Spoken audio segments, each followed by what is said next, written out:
주는 예수님이십니다. 열등감이라는 말이 있습니다. 열등감이라고 하는 말은 자신의 부족하다고 하는 어떤 능력, 신체적 특성으로 인해서 부적절한 느낌과 그리고 분노를 경험하게 되는 상태, 쉽게 말하면 자신이 남보다 못하거나 부족하다고 하는 생각에서 오는 느낌, 이것을 열등감이라고 해요. 열등감, 콤플렉스라는 말도 있고 혹은 자격지심이라는 말이 있습니다. 열등감의 원인은 심리적, 정서적인 왜곡으로 인해서 낮은 자존감이라고 할 수가 있습니다. 그러니까 자신을 볼 때 하나님의 눈으로 바라보면 좋은데 다른 색안경을 쓰고 보기 때문에 나는 너무나 낮은 자존감 때문에 갖게 되고 그에 따라 열등감을 느끼게 되는 것입니다. 열등감과 반대되는 개념이 있다면 자존감입니다. 자존감은 내가 누구냐 하는 자기 정체성을 형성하는 데 있어서 기초가 되는 자신의 가치와 능력에 대해 느끼는 감각이라고 할 수가 있습니다. 자기 자신을 존중하고 사랑하는 느낌을 자존감이라 말할 수 있습니다. 사실 열등감이 없는 사람은 없지요. 하지만 건강한 자존감을 가지게 되면 우리가 스트레스에 적절하게 대항할 수가 있고 자신의 상처와 열등감에 휘둘리지 않는 삶을 살 수가 있습니다. 다른 말로 말하면 상처에 휘둘리고 열등감에 휩싸여 살게 되는 원인이 뭐냐 하면 건강한 자존감을 갖지 못했기 때문입니다. 문제는 뭐냐 하면 우리가 가진 자존감과 열등감은 외부의 조건에 일어나는 감정이 아니고 자기 자신을 보는 관점에 의해서 결정된다는 것입니다. 외부의 조건이나 밖에서 일어나는 일이 아니고 자기 스스로 자신을 보는 관점이라는 거죠. 자신에 대한 부정적인 관점을 바꾸지 않으면 절대로 열등감에서 벗어날 수 없습니다. 결국 자기 자신에 대한 평가가 중요한 것입니다. 사람들은 대개 두 가지 면에서 자신을 평가한다고 알려져 있어요. 첫째는 자신감입니다. 자신감. 자존감이 높은 사람은 나는 유능한 사람이다. 내게 맡겨진 일은 나는 잘할 수 있다라고 믿고 생각해요. 자신감 있는 사람은 실패를 두려워하지 않고 희망적이지요. 시험 공부하면서도 나는 반드시 붙을 거야, 합격할 거야 희망을 가지고 공부합니다. 그러나 자존감이 낮은 사람은 자신감이 없지요. 자신은 무능력하기 때문에 내가 아무리 노력해도 별 수 없다고 하는 어떤 무기력증에 빠질 수가 있어요. 그러면서 이렇게 말해요. 나는 내가 많이 수도 없이 시도해 봤지만 난 되는 일이 하나도 없었어요. 내가 무능한 데다가 이 세상은 너무나 험하고 그래서 나는 무섭다고. 시험 공부할 때에도 난 뭐 공부해봤자 떨어질 거야 라고 미리 결론을 내리고 공부한다면 그런 마음으로 공부하니 공부가 잘 될 리 없겠지. 사람들은 자신을 첫 번째 자신감으로 이렇게 평가하고 두 번째 평가하는 요소는 뭐냐 하면 자기 가치입니다. 자기 가치. 자존감이 높은 사람은 대개 자신을 향해서 나는 가치 있는 사람이야. 나는 남들에게 호감을 주는 사람이야. 나는 사랑받을 만한 사람이야 라고 자신을 평가한다는 거죠. 그러나 자존감이 낮은 사람은 나는 상대방에게 혐오감을 줄 거야. 나는 별로야. 왜냐하면 스스로 자기는 무가치한 사람, 실증나고 지루한 사람이라고 생각하기 때문입니다. 어느 날 오래전에 제가 옛날에 택시를 탔어요. 내릴 때가 되어 요금을 내면서 이제 거스름돈을 받아야 되는데 200원, 300원 정도의 거스름돈 동전이면 기사가 거슬러 줄 생각을 잘 안 할 때가 있어요. 그러면 기사 눈치 보느라 이걸 달라는 소리를 해야 되나 말아야 되나. 옛날에는 못했어요. 그냥 내리자. 그래 놓고 내린 다음에 내가 왜 그 돈 달라고 안 했지? 두고두고 화를 내 자신에게 좀 미운 거예요. 내가 왜 그 말도 못하나. 하지만 자존감이 높은 사람은 자연스럽게 부드럽게 기사에게 얘기하죠. 거스름돈 주세요. 사람은 누구나 자기를 좋아하는 사람을 만날 때 편하고 이야기할 맛도 나는 법이지요. 자기를 싫어하는 사람은 별로 만나고 싶지 않은 게 당연한 것입니다. 자존감이 낮은 사람은 남들이 자기를 좋아하지 않을 것이라고 미리 결론을 내리기 때문에 다른 사람 만나는 것이 힘들게 느껴질 때가 있습니다. 그래서 대인 기피증도 생기는데 겉으로는 그런 내색을 하지 못하는 이유는 뭐냐 하면 내가 아무리 힘들어도 세상 살아가면서 사업이나 직장 관계로 다른 사람을 만나야 하고 싫더라도 어쩔 수 없이 맺어야 될 대인 관계도 있기 때문이 그러겠죠. 그러다 보니까 사람들을 만나야 할 때는 적당한 이유를 만들어 피하기도 하고 도저히 피할 수 없는 상황에서는 자기 나름대로의 이웃 이야기거리를 준비해 가기도 합니다. 또 단둘이 만나야 될 자리라면 어떻게 하든 세 사람이 만나는 자리를 만들어서 불편한 대인관계를 피하려고 애를 쓰는 사람도 있습니다. 자, 오늘 본문에 등장하는 사마리아 여인에게서 바로 그러한 모습을 볼 수 있습니다. 그녀는 마음속에 열등감과 상처를 가지고 살아가면서 많은 사람들을 기피하며 살아왔던 사람이에요.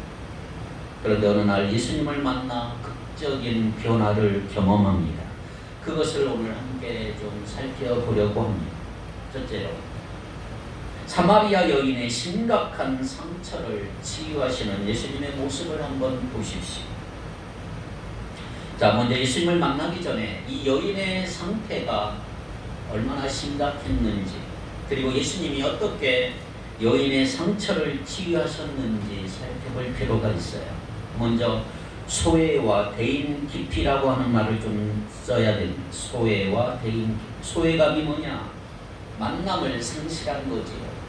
만남이 거절되고 버림받은 사람에게 나타나는 현상, 이것이 소외감입니다. 소외. 오늘 본문에서 이 여인이 소외당했다는 직접적인 증거는 보이지 않지만, 그러나 여러분들이 다 읽었습니다. 전체적인 분위기를 보면 이 여인은 많은 사람들에게서 소외를 당했고 외로움 속에서 살고 있다고 하는 것을 발견합니다.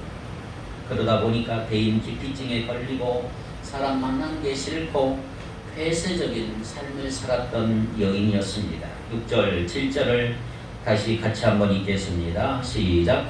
사마리아 여자 한 사람이 물을 기르러 왔으며 예수께서 물을 좀 달라 하시니 이는 제자들이 먹을 것을 사러 그 동네에 들어갔음이러라. 7절 8절을 읽었네. 6절 9절. 거기 또 야곱의 우물이 있더라. 예수께서 길을 가시다가 피곤하여 우물 곁에 그대로 앉으시니 때가 6시쯤 되었더라. 자, 여기서 6시는 지금 우리 시간으로 12시예요. 정오. 중동의 그 뜨거운 태양빛이 비치는 그 12시 정오에 여인은 홀로 물을 길러 나왔어요. 무슨 말입니까? 시원한 시간에 나오지 아니하고 아무도 나오지 않는 뜨거운 시간에 물을 길러 나온 것, 그것도 다른 사람과 다른 여인과 나오지 아니하고 홀로 나왔다고 하는 것은 소외와 대인 기피증이 있다는 사실을 알려주고 있는 거죠. 그 동네에서 비참한 삶을 살고 있었던 이 여인에게 관심을 가지고 도와줄 사람은 아무도 없었어요. 아무도 그녀의 고통과 외로움을 이해하려고 들지를 않았어요. 도움을 요청하고 싶어도 어디에서 누구에게 어떻게 도움을 청해야 할지를 몰랐어요. 그런데 예수님은 바로 그러한 절망적인 상태에 있었던 여인을 만나주신 것입니다. 여러분, 당시 사마리아 사람들은 왜 이렇게 외톨이가 많느냐? 유대인들로부터 더러운 이방인으로 취급을 받았어요. 유대인과 접촉이 허락하지 않았던 시대. 북이스라엘은 BC 722년에 아시리아라고 하는 나라에 멸망당한 후에 혈통과 종교와 문화적으로 유대인으로서의 순수성을 잃어버린 사람들의 후손들이 사는 곳을 사마리아라고 말합니다. 일종의 혼혈족이 사는 민족, 사마리아 민족이에요. 그래서 유대인들은 그 사마리아 사람들을 볼 때 깨끗하지 못한 피를 가지고 있다, 비열한 속성을 지닌 자들이라고 말하며 비난하고 멀리했고 서로 미워하기 시작했습니다. 당시 유대인들은 사마리아를 들어갈 때 유대와 갈릴리 사이를 다닐 때 사마리아를 가면 빨리 가야 되는데 빨리 갈 수 있는데 사마리아 지역을 놔두고 멀리 동남쪽으로 돌아가기 시작을 했어요. 그런 상황에서 유대인인 예수님이 그 지역을 들어갔었다, 사마리아 지역을 들어갔다, 이건 보통 일이 아닌 거예요. 완전히 의도적으로 그렇게 하신 것입니다. 사마리아 중에서도 왜 하필 수가성으로 갔을까? 그것도 왜 하필 뜨거운 12시 정오에 갔었을까? 바로 그 시간에 이 여인이 그 시간에 나오기 때문에 그녀를 만나기 위해서 예수님이 의도적으로 그렇게 하신 것입니다. 7절을 보세요. 예수님은 먼저 이 여인에게 물을 좀 달라고 하시면서 말을 거시는 장면을 발견합니다. 그때 이 사마리아 여자가 얼마나 방어적으로 나오는지 보세요. 얼마나 방어합니다. 물을 달라고 하면 물을 주거나 싫으면 싫다고 하면 되지. 뭐라고 그래요? 8절, 9절입니다. 시작. 사마리아 여자가 이르되 당신은 유대인으로서 어찌하여 사마리아 여자인 나에게 물을 달라 하나이까 하니 이는 유대인이 사마리아인과 상종하지 아니함이로라. 자, 여기는 예수님의 부탁에 대해서 물 좀 달라고 하는 부탁에 대해서 요즘 말로 상당히 까칠하게 나오잖아요. 자, 여기서 우리는 이 여인의 또 다른 마음을 하나 발견합니다. 무슨 마음이에요? 바로 이 말 속에는 대화가 굶주려 있는 여인의 마음을 볼 수 있는 거죠. 그렇게 길게 말할 것 없습니다. 싫으면 그냥 싫어, 아니면 꺼져, 그러면 되는데 상당히 길게 말을 했다는 것은 뭘 말해주느냐? 외로움이 있었다는 거죠. 그동안 이 여인에게 이렇게 먼저 말을 걸어준 사람이 누가 있을까요? 외로운 사람, 소외된 사람이 가장 고마워하는 것 중에 하나는 뭐냐면 먼저 찾아와서 말을 걸어주는 거예요. 겉으로는 아닌 척하면서 까칠하게 굴거나 화를 낼 수도 있지만 속으로는 얼마나 고마워하는지. 외로워하는 사람들은 자꾸 찾아가죠. 요즘에 요양병원에 계신 노인들, 어머니, 아버지 외로워하신 분들, 예수님처럼 먼저 찾아와 말을 건다고 한 것은 관심이 있다 이 말이죠. 여인이 겉으로는 왜 당신이 내게 물을 달라고 하느냐 하지만 속은 얼마나 놀랐을까. 고맙게도 주님은 이 사마리아 여인의 현재 관심사인 물을 가지고 물으셨는데 여자가 거부하니까 주님이 이렇게 다시 말씀하셔. 10절에 예수께서 대답해 이르시되 내가 만일 하나님의 선물과 또 내게 물 좀 달라 하는 이가 누구인 줄 알았더라면 내가 그에게 구하였을 것이요 그가 생수를 내게 주었으리라.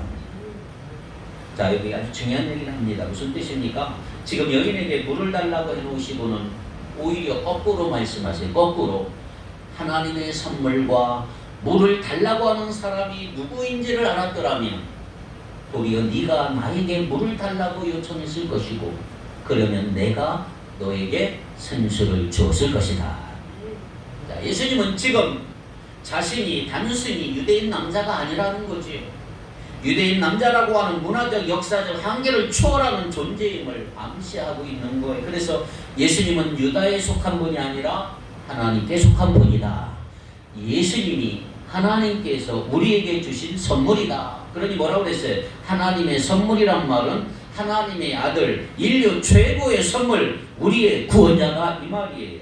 예수님이 여인에게 물을 달라고 하신 것은 여인에게 완전히 전혀 다른 차원의 물을 주시기 위해서 대화의 통로를 여시기 위함이란 말이지. 예수님은 하나님의 선물이란 말이죠. 11절 12절 볼까요? 11절 12절 여자가 이르되 주여 물기를 그릇도 없고 이 우물은 깊은데 어디서 당신이 그 생수를 얻겠사옵나이까? 우리 조상 야곱이 우물을 우리에게 주셨고 또 여기서 자기와 자기 아들들과 짐승이 다 마셨는데 당신이 야곱보다 더 크니까 그랬습니다. 자, 지금 상황, 사마리아 여인이 이 상황을 과연 이해할까요? 자기에게 물을 달라고 하는 사람이 오히려 생수를 주겠다고 하는 이 상황. 그런데 이 사람은 물을 길을 두레박도 없어요. 우물은 아주 깊어요. 그렇다면 도대체 어디서 생수를 구하여 나에게 주겠다고 하는 것인가? 그때 예수님은 아주 놀라운 말씀을 하셨어요. 13절 14절을 다 같이 크게 읽겠습니다. 시작.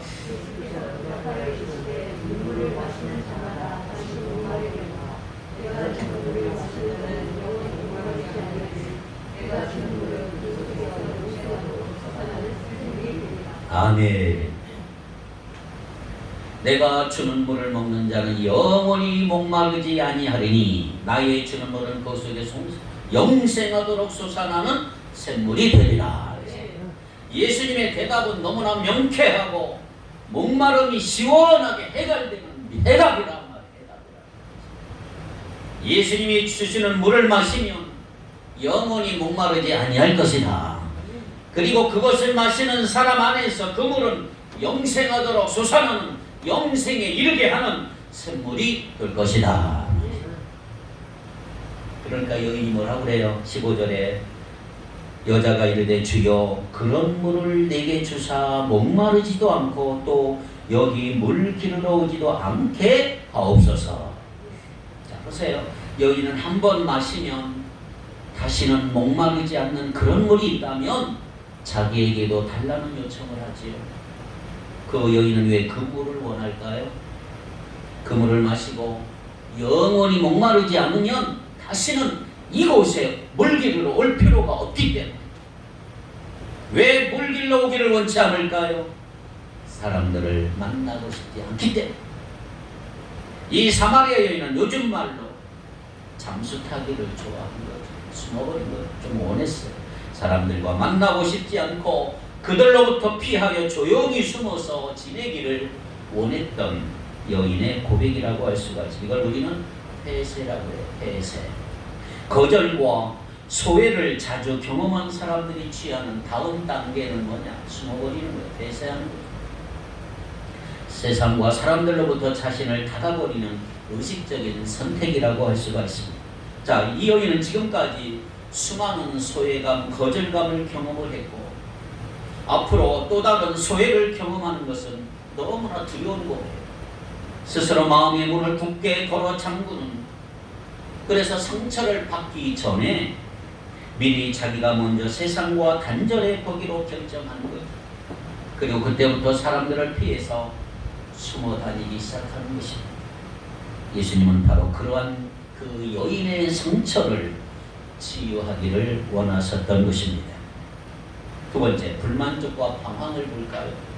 자, 이렇게 사마리아 여인은 굉장히 외로웠고 고달팠고 지독하게 목이 말랐어요. 그 인생의 갈증을 꿰뚫어 보신 예수님은 그 여인의 가장 약한 종곡을 찌르는 말씀을 하셨어요. 16절에 가서 내 남편을 불러오라. 여러분 잘 생각해 보세요. 왜 예수님은 갑자기 뜬금없이 남편을 불러오라고 했을까요? 남편이 누군지 궁금해서요? 아니에요. 바로 그것이 그 여인의 문제의 핵심임을 아셨어요. 그 여인의 가장 약점, 문제를 아는 거죠. 그래서 17절 18절에 나는 남편이 없나이다. 예수께서 이르시되 네가 남편이 없다는 말이 옳다. 너에게 남편 5이 있었고 지금 있는 자도 내 남편이 아니니 내 말이 참되도다. 여러분 모든 사람은 누구나 상처가 드러날 때 당황하게 돼 있어요. 그런데 마음이 상처받고 괴로울 때는요, 우리 안에 마음이 마음을 보호하는 기능이 있어요. 그게 뭐냐? 방어기제래. 방어기제. 이 여자에게는 과거에 남편이 5명이나 있었어요. 지금 있는 6번째 남편과 같이 살고 있는데 남편이 아니라 동거하는 관계지요. 그러한 일들은 숨기고 싶은 과거고 죄책감과 수치심을 주는 일이잖아요. 그러니까 처음 만난 유대인 남자가 물 얘기하다가 갑자기 남편을 데려오라 그러는 거예요. 당황한 사마리아 여인은 방어 기제를 사용합니다. 뭐예요? 나에게는 남편이 없습니다. 17절. 이게 방어 기제예요. 방어 기제는 부정하고 부인하는 거예요. 생각이 나면 도저히 감당할 수 없는 괴로운 어떤 기억, 욕구, 충동, 실제로 존재하는 대상을 없다라고 부인하는 거죠. 이런 이야기가 있어요. 한 당뇨병 환자가 있었어요. 다행히도 아직 합병증은 없습니다. 당뇨는 합병증이 무섭죠. 학벌도 좋고 사회적으로도 성공한 사람이지만 도무지 환자는 의사의 지시를 따르지 않고 오히려 무시하고 좋지 않은 콜라, 아이스크림, 설탕, 커피, 과자 등을 마구마구 먹고 식사도 아주 무절제하게 하는 거예요. 식사 때마다 부인은 그런 음식 못 먹게 하고 남편은 먹으려고 그러고 한바탕 전쟁이 일어나. 환자는 때로 폭발적으로 화를 내며 소리를 질러요. 나를 환자, 병자 취급하지 말라고. 나 아무 이상이 없다고. 의사 말대로 하면 벌써 눈이 멀었던 간경화나 고혈압에 걸렸을 텐데 나는 지금 아무런 문제가 없다고. 약간 피곤함을 느끼지만 내가 못하는 일이 뭐가 있냐고. 나는 내 식으로 살 거라고. 그는 규칙적으로 받아야 하는 검진도 회피했고 약물이나 소변 검사도 자꾸 잊어버립니다. 그런데 여러분, 환자가 이렇게 하는 것은 사실 자기가 당뇨병 환자라고 하는 사실을 인정하기 싫고 두려워하기 때문에 그렇게 행동하는 거예요. 이것을 부정이라고 하는 방어 기제라고 할 수가 있어요. 이런 마음의 상태로는 치료의 가장 큰 장애물이 될 수가 있는 거죠. 현실을 부정하고 회피하면 해결할 수 없는 것입니다. 고통스러워도 현실을 인정하고 받아들일 때 치료의 문은 열리는 것입니다. 예수님이 원하신 게 바로 이것입니다. 주님은 이 여인의 과거와 현재를 꿰뚫어보고 다 알고 계신 거예요. 너에게 남편이 5이나 있었고 지금 같이 살고 있는 남자가 내 남편이 아니, 그러니 남편이 없다고 하는 네 말이 옳은 거야. 예수님은 이 여인의 깊고 오래된 상처를 다 들추어내 깊은 상처의 한가운데를 찌르시면서 그 상처에서 더 이상 도망가지 말라는 거죠. 상처를 직면해야 문제를 해결할 수 있다 이 말이에요. 그 상처를 드러내면 아프지만, 골문 데 드러나면 아프지만 힘들지만 그것 제거하지 않고는 치유가 불가능하기 때문에 주님은 그 아픈 상처를 건드립니다. 예수님의 말을 들은 여인 보세요. 엄청난 충격을 받아 얼마나 놀랐을까. 아니 어떻게 알았지 나의 비밀을. 그러면 여인의 머릿속에 번쩍이며 한 중요한 단어가 스치고 지나갑니다. 19절 20절입니다. 여자가 이르되 주여 내가 보니 선지자로소이다. 우리 조상들은 이 산에서 예배하였는데 당신의 말은 예배할 곳이 예루살렘에 있다 하더이다. 자, 잘 보세요. 어떻게 보면 이건 역시 사마리아 여인이 다른 방어 기제를 쓰는 것으로도 볼 수가 있죠. 이것은 합리화죠. 합리화. 자기를 보호하고 체면을 유지하기 위한 거죠. 자신의 현실은 남편이 5이나 있었고 지금은 또 다른 남자와 살고 있는 복잡하고 문란한 삶이지만 입에서 뭐라고 나와요? 선지자라든가 예배라고 하는 단어를 사용하고 있는 거예요. 옛날에 우리 한국에서 이런 환자가 있었어요. 한국은행이 돈이 다 내 거다.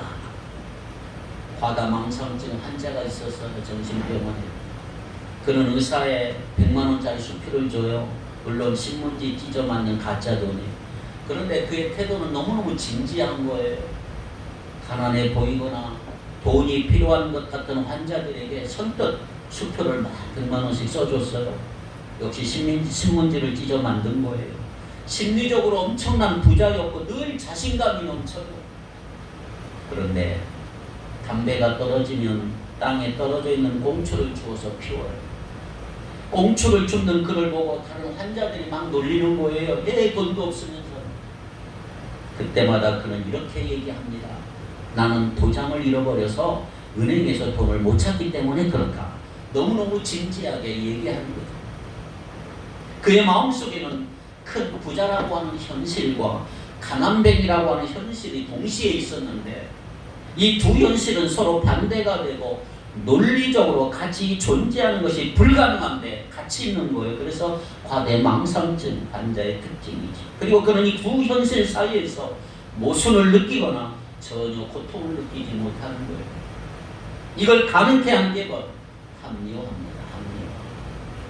이런 환자의 경우는 도장을 잃어버려서라고 하는 합리화의 방어 기제를 사용한 거죠.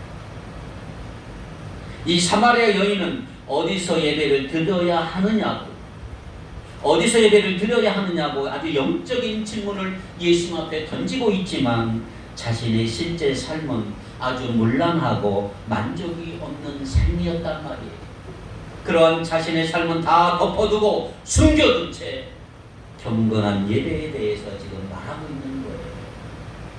그러나 여러분, 가난뱅이 부자가 있을 수 없듯이 내 삶의 복잡한 문제들을 여러분들이 정리하지 않은 채 올바른 예배를 드린다고 하는 거 있을 수 없는 것입니다.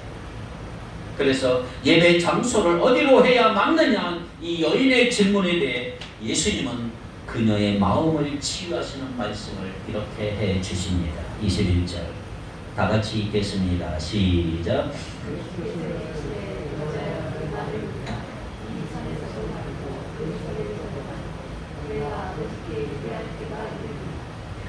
23절 24절 같이 읽겠습니다. 아버지께 참되게 예배하는 자들은 영과 진리로 예배할 때가 오나니 곧 이때라.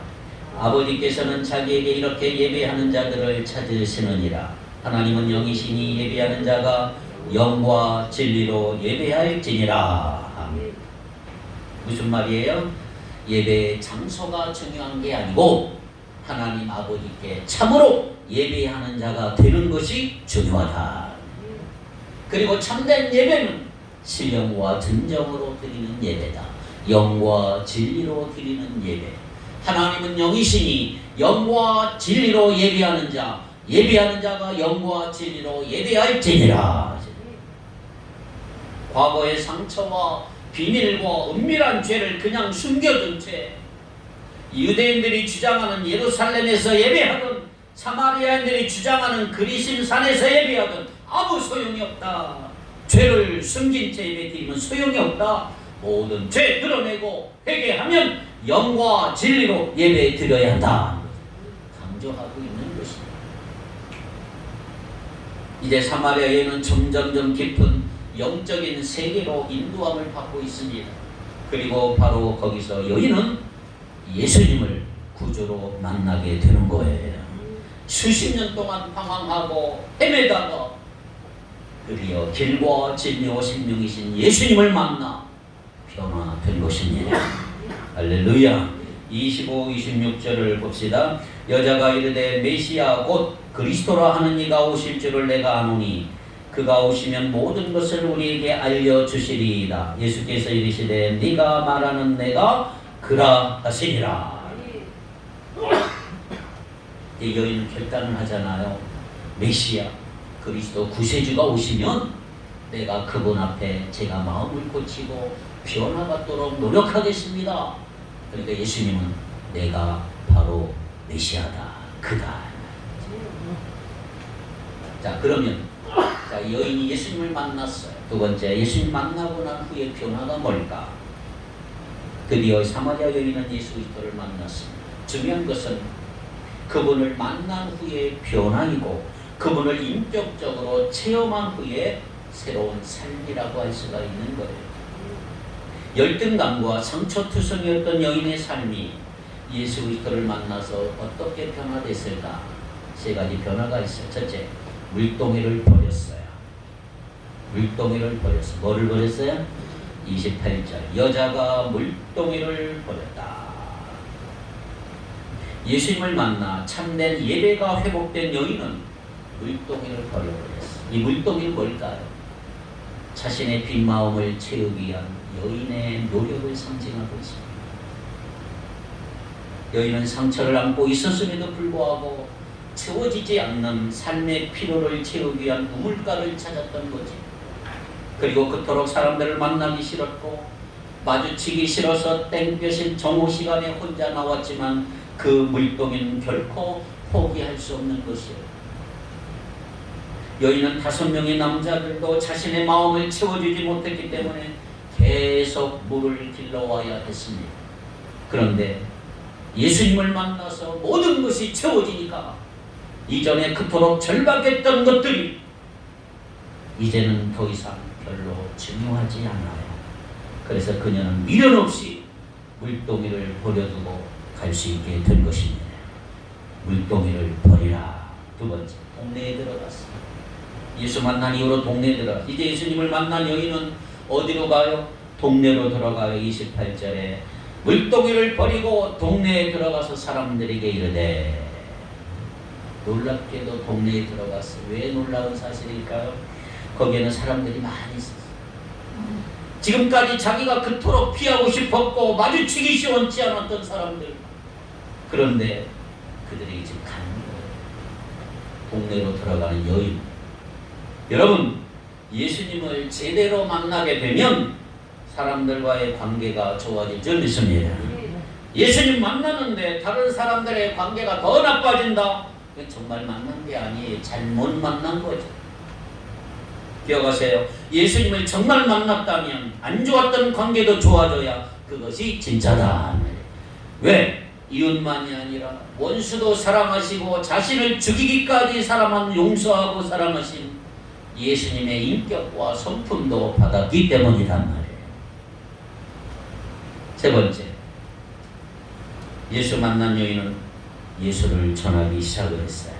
29, 30절 다 같이 읽겠습니다. 시작. 내가 행한 모든 일을 내가 말한 사람을 와서 보라. 이는 그리스도가 아니냐 하니 그들이 동네에서 나와 예수께로 오더라. 아멘. 자, 예수님 만난 사마리아 여인은 예수님을 구주로 전하는 위대한 복음 전도자가 되었단 말이에요. 마을 사람들이 여인 때문에 예수님께로 막 나온다 이 말이에요. 할렐루야. 여러분 때문에 예수님께로 나오는 자들이 많아지길 바랍니다. 변화되지. 예수 만났다면. 여인이 한 말을 보세요. 내가 행한 모든 일을 내게 말한 사람을 와서 보라. 이는 그리스도가 아니냐. 지금까지 어땠어요?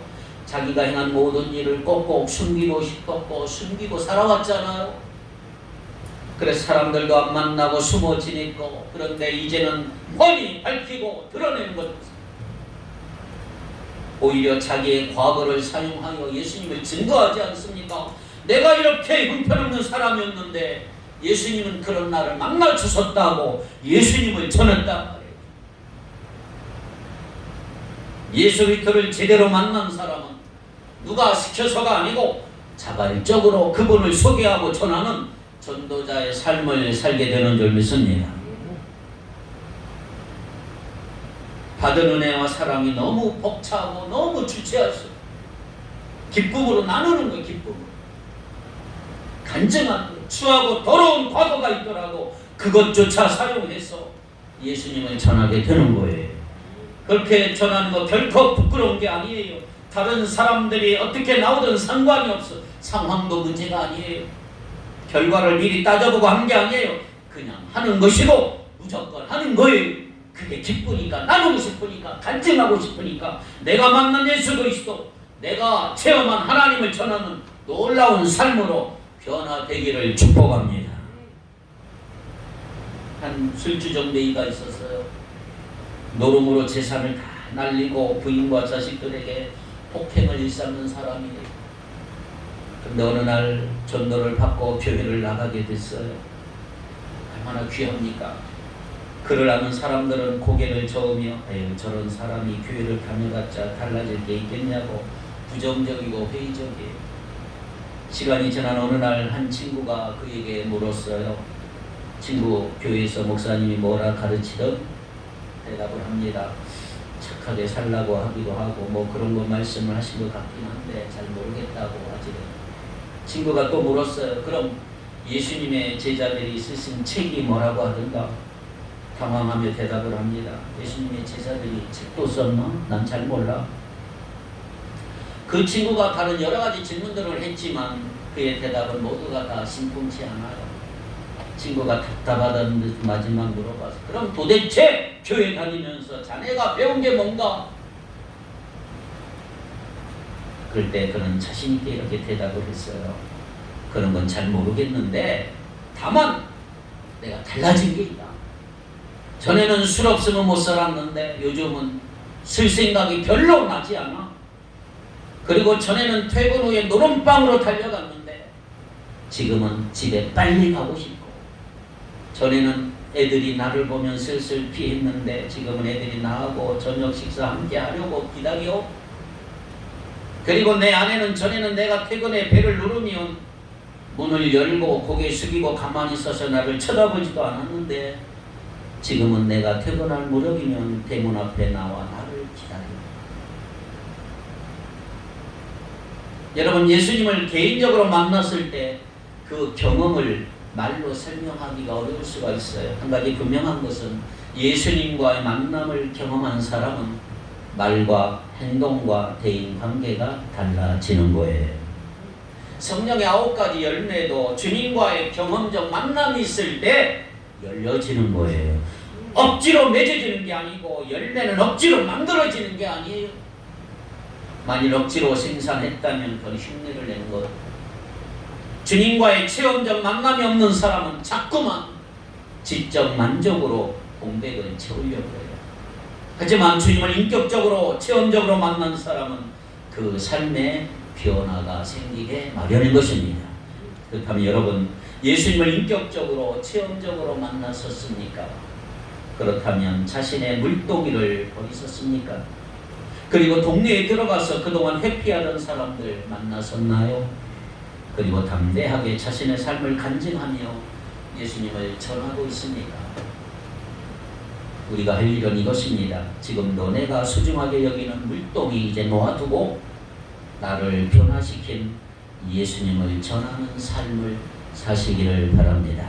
바로 그러한 삶으로 하나님의 복을 전하는 놀라운 축복의 통로가 되시기를 주님의 이름으로 축복합니다. 기도합니다. 거룩하신 하나님, 열등감과 심각한 상처들, 소외감과 대인 기피증의 상처들, 외로웠고 사람 만나기를 꺼렸고 힘들었던 한 영혼 치유하셨던 이 주님의 놀라운 사랑과 능력을 찬양하나이다. 오늘 우리들의 상처들도 치유해 주시기를 원합니다. 현실을 부정하지 않게 하시고 과거의 상처에 얽매여 살지 않게 하시며 나의 주 예수 그리스도를 제대로 만날 수 있도록 길을 열어 주옵소서. 회복하게 하옵소서. 변화되게 하옵소서. 내가 만난 예수 그리스도를 소개하며 살게 하옵소서. 말과 행동이 달라지게 하시고 열매 맺는 삶을 살게 하시고 아직까지 버리지 못한 세상적인 물동이 버리게 하시고 나를 변화시킨 예수 그리스도를 담대히 전할 수 있는 온전한 믿음, 담대한 믿음을 허락해 주옵소서. 복의 통로로 쓰임받는 우리 모두가 되게 해 주옵소서. 예수님의 이름으로 기도하옵나이다.